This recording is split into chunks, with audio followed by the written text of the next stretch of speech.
Hey, good afternoon, everybody. Sammy Thunder here. Welcome back to the channel. Today, got a chance to check out the Stormville Flea Market. Been there a number of times before. This time around, there was a lot more vendors selling sports cards. Quite a bit of variety. Busier, too. A lot of people. Got a chance to spend just roughly about $100 on some stuff there. Have some really cool finds to show you, and some good footage to unveil. So I'll show you that shortly.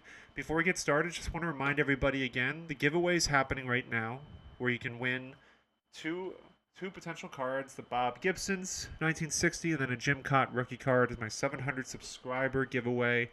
I'm going to leave a link in the description, leave a link now, you can check out, or you can check it at the end. I'm going to have a link you can click on the very end of this video. You can check out all the guidelines, all the rules that you need to know. But first and foremost, just make sure, the biggest rule is to make sure you're subscribed to the channel. So definitely hit that subscribe button and the notification bell to be in the know for future videos and future subscriber giveaways. With that being said, I'm going to go ahead and take you over to Stormville so you can check out the footage, and we'll come back and I will unveil some of the finds that I had from the flea market. So enjoy. Maybe I'll do like they every other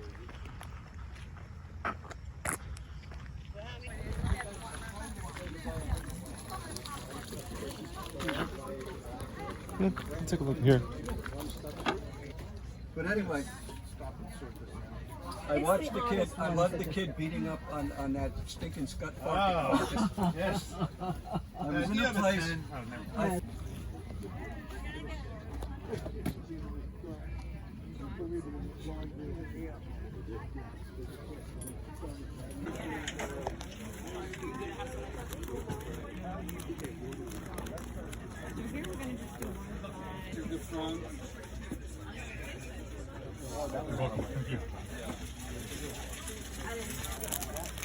Wayne? Sure.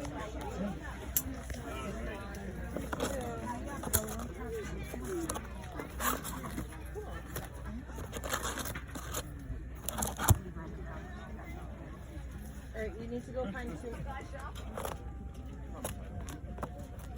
Excuse me. Yeah, no problem.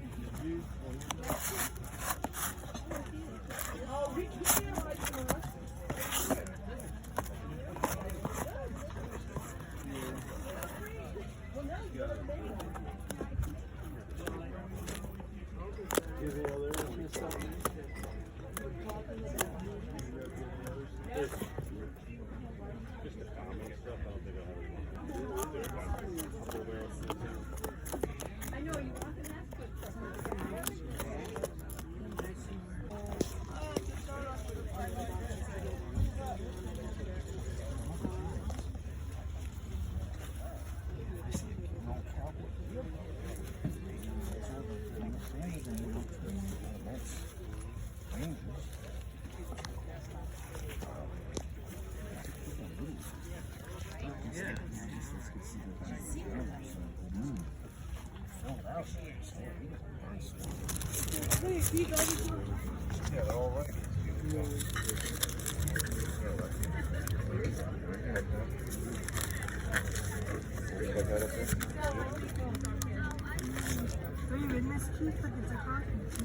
And then I was glancing through it, like, oh, I always remembered them.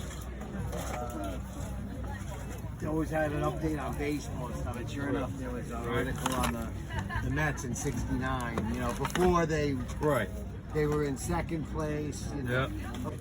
Yeah. I think they have one Blue Al Cinder on the cover. Yeah. And then I bet they have the article about the Mets winning the World Series. I had two, I think, the Alton, and then the Kareem, right? Wait for that.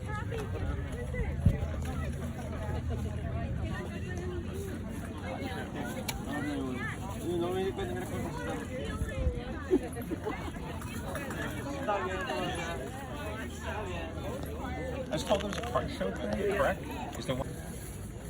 Do you break or is it just vintage? Just vintage. Yeah.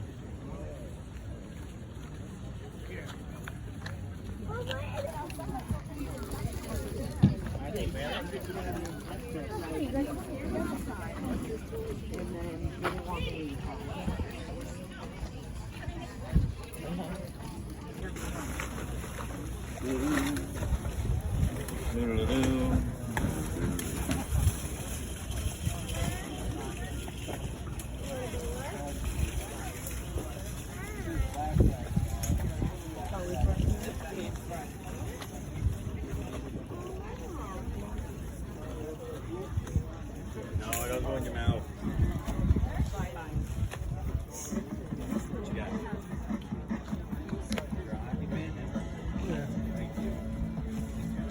No, I'm trading you in.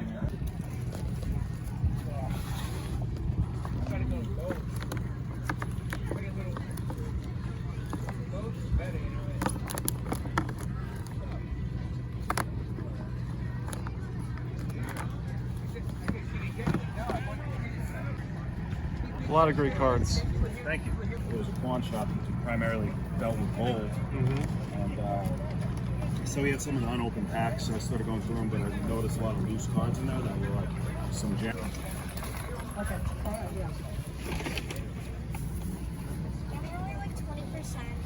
I can imagine. I can imagine. But I think we've done. But sometimes here and there I'll grab a box and something falls out of it.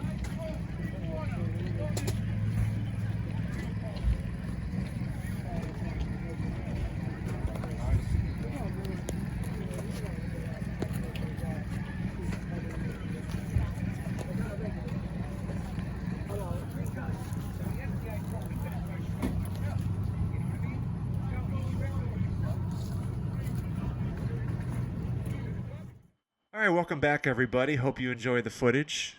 Got a chance to pick up some really cool stuff, including what you see in front of here is the Topps 1987. I will always buy this for the right price. Topps 1987 junk wax box. The box is pretty beat up, but you got some great packs here.